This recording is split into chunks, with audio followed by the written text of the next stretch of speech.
मंत्रीगण, मीडिया के बंधु, सम्मानित बुद्धिजीवी वर्ग जो अलग अलग अपने क्षेत्रों से आए हुए हैं, आप सबका भी इस प्रबुद्ध जन सम्मेलन में दिल की गहराइयों से स्वागत है। मीडिया के बंधु, आप भी मैं हृदय से स्वागत करता हूँ। माननीय मुख्यमंत्री जी, आपके दिशा निर्देशन में काशीपुर निरंतर विकास की ओर अग्रसर है। आपके द्वारा काशीपुर के विकास के लिए दी गई योजनाएं, जिनमें मुख्य रूप से काशीपुर नगर निगम के 32 वार्डों में पेयजल के लिए 262 करोड़ की योजना की स्वीकृति की गई है। इसके लिए मैं हृदय की गहराइयों से आपका स्वागत करता हूँ। साथ ही काशीपुर सरकारी hospital, stadium, degree college, GTIC, KVR से धुनरी तक सड़क का चौड़ीकरण व सौंदर्यीकरण, गिरिताल व 8 चौराहों का सौंदर्यीकरण, इन सबकी DPR विभागों द्वारा तैयार की जा रही है, जिसके लिए एक सरकार जिस तरीके से जनता के लिए काम करती है, काशीपुर की जनता आपके लिए हृदय की गहराइयों से बहुत बहुत धन्यवाद करती है। मैं आपके संज्ञान में लाना चाहता हूँ कि आपके दिशा निर्देशन में सफाई व्यवस्था के लिए 250 कैमरे से युक्त कंट्रोल रूम का निर्माण प्रगति पर है। साथ ही काशीपुर के ड्रेनेज सिस्टम को बेहतर बनाने के लिए जो आपने एक स्वर्णिम योजना, जिसमें काशीपुर को भी आपने शामिल किया, जो 547 करोड़ की ड्रेनेज योजना जो आपके दिशा निर्देश में आगे बढ़ चुकी है और स्वीकृति के लिए जा चुकी है, ये काशीपुर की जनता इसके लिए दिल से आपका आभार व्यक्त करती है। मैं बताना चाहता हूं कि आपने जो सोचा था और समझा था कि जिस तरीके से प्रदेश के विकास के लिए और शासकीय कार्यों को तेजी से बढ़ाने के लिए एक स्वर्णिम योजना जो आपने सोची थी, जिसके लिए आपने काशीपुर की सामान्य जनता के अनुरोध पर 47 करोड़ से बनने वाला एक ऐसा प्रशासनिक भवन, जिसमें एक ही छत के नीचे लगभग सभी कार्यालय उपस्थित होंगे, जिससे कि आम जनमानस अपने कार्यों को लेकर बहुत समय तक इंतजार ना करे, उसके लिए भी धरातल पर जल्दी आने के लिए मैं आपका दिल से धन्यवाद करता हूँ। माननीय मुख्यमंत्री जी, अपनी बात को अब ज्यादा ना आगे कहते हुए, क्योंकि आज ये जो प्रबुद्ध सम्मेलन जो आपकी इच्छा से यहाँ पर काशीपुर के अंदर काशीपुर की सम्मानित जनता से रूबरू होने के लिए रखा गया है, एक ऐसा कार्यक्रम जहाँ पर आम जन आपसे अपनी बात कह सके, आपको अपनी समस्या और सुझाव दे सके, जिससे कि एक गुड गवर्नेंस का जो आपका एक प्रयास और ध्येय है वो साकार हो सके। मैं कहना चाहता हूं कि जिस तरीके से माननीय मुख्यमंत्री जी प्रदेश में देविया आपदा आने पर जनता के बीच में रहकर आपने उसके कठिन समय में उनको मूलभूत सुविधाएं उन्हीं के बीच में रहकर प्रदान करी, उसके लिए मैं आपके इस सहृदय को अपने दिल से साधुवाद देता हूं।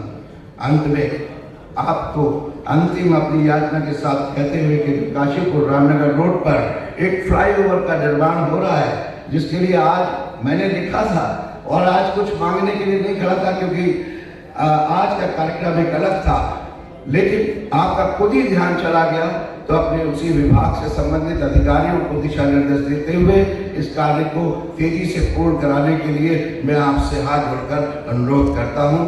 बहुत बहुत धन्यवाद, बहुत बहुत धन्यवाद। भारत माता की।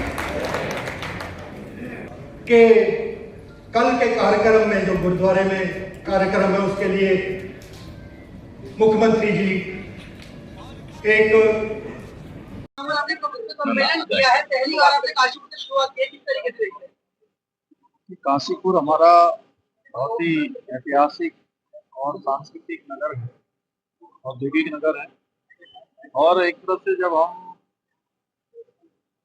कहीं बाहर से आते हैं तो सबसे पहले हमारा कोई शहर पड़ता है तो इधर काशीपुर पड़ता है।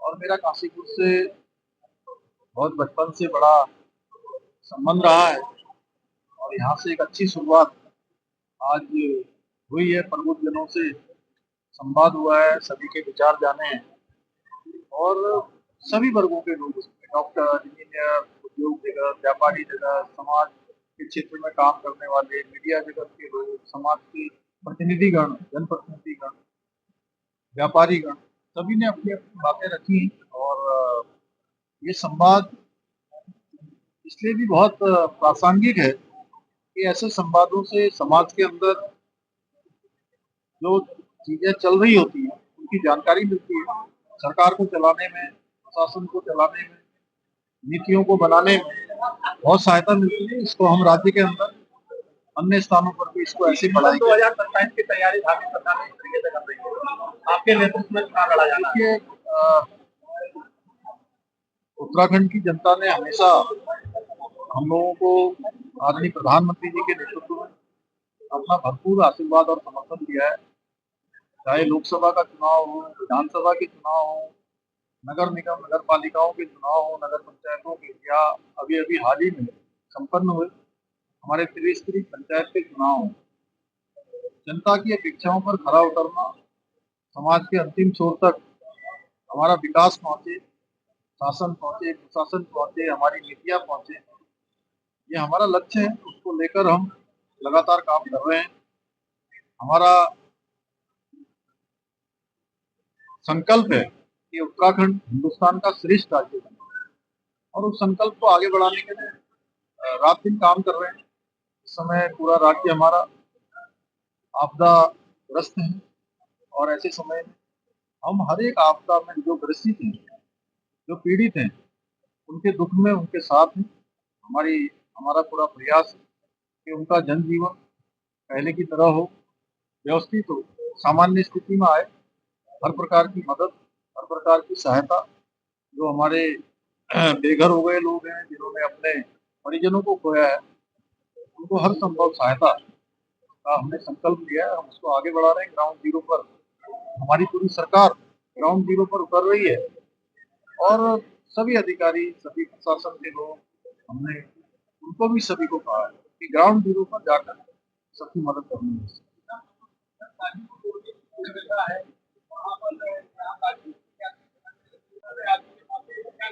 उसके लिए नई जगह का चयन कर लिया गया है, और जल्दी ही जो है नई जगह का चयन होने के बाद उस पर काम प्रारंभ कर दिया जाएगा, जिससे लोगों को भटकना नहीं पड़ेगा।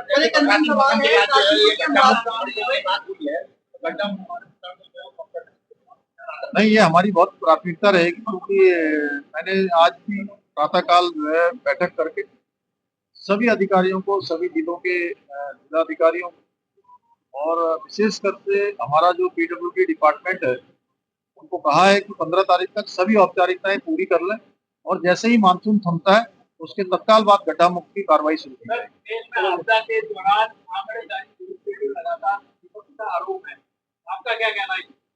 देखिए, सबसे बड़ा सदन होता है हमारा विधानसभा, जहाँ पर एक एक आंकड़े दिए जाते हैं। आप सबको पता है कि मानसून के सत्र में हमने गैरसैंण, भराड़ीसैंण में ये सत्र आहूत किया था। विपक्ष वहाँ आंकड़े सुनना ही नहीं चाहता था। विपक्ष तो उधम मचाना चाहता था, विपक्ष तो वहाँ तोड़फोड़ करना चाहता था। विपक्ष जो सकारात्मक चर्चा के लिए को हम बार बार उनसे अनुरोध कर रहे थे, लेकिन वो चर्चा होने ही नहीं देना चाहते थे, क्योंकि हम किसी भी चीज से हर एक आंकड़े हमारे पास है। जहाँ पर भी कोई आपदा आई है, कोई घटना हुई है, हम वहाँ पर ग्राउंड जीरो पर रहे हैं, और हमने भरसक प्रयास किया है कि आपदा पीड़ितों के साथ खड़े हों। और ऐसे ही आपदा पीड़ितों के लिए, आपदा प्रभावित पूरे प्रदेश के लिए हम सकारात्मक चर्चा करना चाहते थे, जिसमें विपक्ष भी भाग लेता, लेकिन वो राजनीति करने से भाग नहीं आए। उनको राजनीति ज्यादा अच्छी लगी, इसलिए उन्होंने चर्चा नहीं होनी दी।